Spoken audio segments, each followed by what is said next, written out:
അപ്പോൾ നമ്മൾ demon slayer infinity castle ആർക്കിൻ്റെ എപ്പിസോഡ് 3 ആണെന്ന് നോക്കാൻ വേണ്ടി പോകുന്നത്.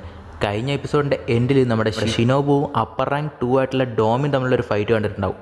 അതിൽ നമ്മുടെ ഡോമയ്ക്ക് നേരെ ഷിനോബു അവളുടെ പോയ്സൺ യൂസ് ചെയ്തെങ്കിലും അത് ഓവർകം ചെയ്തിട്ടുണ്ടാവും ഡോമ. അങ്ങനെ ഏതാണ്ട് അടിച്ച് ഡിഫീറ്റ് ആക്കാറായി നമ്മുടെ ഷിനോബുവിൻ്റെ ഡോമ. അപ്പോൾ നമുക്ക് ബാക്കി നോക്കാം. ഫസ്റ്റ് തന്നെ നമ്മുടെ ഷിനോബുയുടെ വോയിസിലുള്ള ഒരു ഫ്ലാഷ് ബാക്കാണ് കാണിക്കുന്നത്. ഷിനോബു അവളുടെ ചേച്ചി കാനയും അവളുടെ അച്ഛനും അമ്മയായിട്ടുള്ളൊരു ഹാപ്പി ലൈഫ് ജീവിച്ചുകൊണ്ടിരിക്കുകയായിരുന്നു. അപ്പോഴാണ് ഈ ഡീമൺസ് കാരണം അവളുടെ ലൈഫ് തന്നെ ഇല്ലാതായത്. അപ്പോഴാണ് ഈ ജീവിതം എന്ന് പറയുന്നത് ഒരു മനോഹരമായിട്ടുള്ള ഗ്ലാസ് അല്ല, അത് എപ്പോൾ വേണമെങ്കിലും തകരാവുന്ന ഒന്നാണെന്ന് അവൾക്ക് മനസ്സിലായത്. അവളുടെ അച്ഛനെയും അമ്മയും ആ ഡീമൺസ് കൊന്നിട്ടുണ്ടായിരുന്നു. ഗ്യോമയായിരുന്നു അവളെ അന്ന് രക്ഷിച്ച്.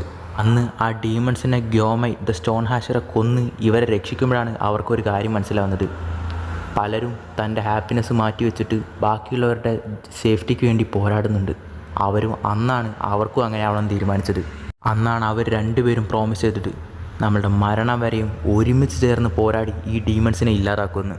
അതേസമയം നമ്മുടെ ഷിനോബു ഇപ്പോൾ പ്രസൻറ്റിൽ ആ ഡോമയുടെ കഴുത്തിന് നേരെ വാള് നീട്ടാണ്, പക്ഷെ അവൾക്ക് വെട്ടാൻ പറ്റുന്നുണ്ടായിരുന്നില്ല.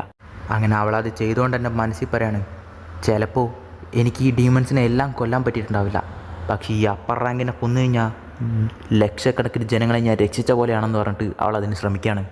ഉടനെ തന്നെ ഡോമ ഇവളെ അടിച്ച് തെറിപ്പിക്കുകയാണ്. അങ്ങനെ തെറിച്ച് പോയിക്കൊണ്ടിരിക്കുമ്പോൾ തന്നെ അവൾക്ക് അവളുടെ ഫാമിലിയെ മൊത്തം മിന്നിമറിഞ്ഞു പോവാണ്. അവളുടെ അച്ഛനും അമ്മയും അവളുടെ സഹോദരി, ഇതിനു മുമ്പുണ്ടായിരുന്ന അവളുടെ സീനിയേഴ്സായിട്ടുണ്ടായിരുന്ന ഹാഷിറാസ്, എല്ലാവരെയും. അങ്ങനെ ഡോമ, നീ ഒരു പരാജയം തന്നെ, നിൻ്റെ സഹോദരിയുടെ അത്ര പോലും നീ ഇല്ലെന്ന് പറഞ്ഞിട്ട് നിന്നെ കൊല്ലുന്നത് തന്നെ എനിക്ക് അപമാനമാണ്. എന്തുകൊണ്ട് നീ എൻ്റെ കൂടെ എന്നേക്കായി ജീവിച്ചുകൂടാന്ന് പറഞ്ഞിട്ട് നമ്മുടെ ഷിനോബുവിനെ കെട്ടിപ്പിടിച്ചിട്ട് അവളെ അബ്സോർബ് ചെയ്യാൻ തുടങ്ങുകയാണ് ഡോമ. അങ്ങനെ ഡോമ, നീ ഇനി പേടിക്കണ്ട, നീ ഇനി എന്നേക്കുമായിട്ട് എൻ്റെ ഉള്ളിലൂടെ ജീവിക്കുമെന്ന് പറഞ്ഞിട്ട് നമ്മുടെ ഹാഷിറ, ഇൻസെക്റ്റ് ഹാഷിറായിട്ടുള്ള ഷിനോബുവിനെ അബ്സോർബ് ചെയ്യാൻ തുടങ്ങുകയാണ് ഡോമ. അവൾക്കൊന്നും തന്നെ ചെയ്യാൻ പറ്റുന്നുണ്ടായിരുന്നില്ല. അപ്പോഴാണ് ഇവളുടെ സിസ്റ്ററായിട്ടുണ്ടായിരുന്ന കനാവ് അങ്ങോട്ടേക്ക് വരുന്നത്, ആ കാസിൽ തുറന്നിട്ട്. അവൾ വന്നത് കാണുന്നത് ഡോമ ഷിനോബുവിനെ അബ്സോർബ് ചെയ്തുകൊണ്ടിരിക്കുന്നതാണ്.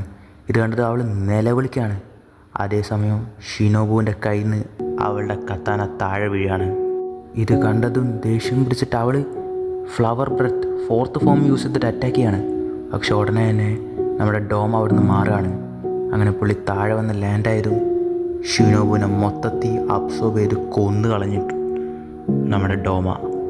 അങ്ങനെ ഇൻസെക്റ്റ് ഹാഷറയായിട്ടുള്ള ഷിനോബു ഇപ്പം മരിച്ചിരിക്കുകയാണ്. അങ്ങനെ അവളുടെ സിസ്റ്റർ മരിച്ചത് കണ്ടിട്ട് സഹിക്കാൻ പറ്റാതെ ദേഷ്യത്തോടെ നിൽക്കുകയാണ്. അതിനുശേഷം പിന്നെ കാണിക്കുന്നത് നമ്മുടെ ജെനിറ്റ്സുവിനെയാണ്. അങ്ങനെ ജെനിറ്റ്സു എങ്ങോട്ടോ നോക്കിയിട്ട് പറയാണ്, നീ അതിൻ്റെ ഉള്ളിലുണ്ടെന്ന് എനിക്കറിയാം, പുറത്ത് വാ, നമ്മൾ ഏറ്റുമുട്ടേണ്ട ടൈം എത്തിക്കഴിഞ്ഞെന്ന് പറയാണ്. ഉടനെ തന്നെ കുറച്ച് വെല്ലുവിളി നിനക്ക് കൂടുതലാണല്ലോ എന്ന് പറഞ്ഞിട്ട് കൈഗാക്കും അങ്ങോട്ട് വരികയാണ്.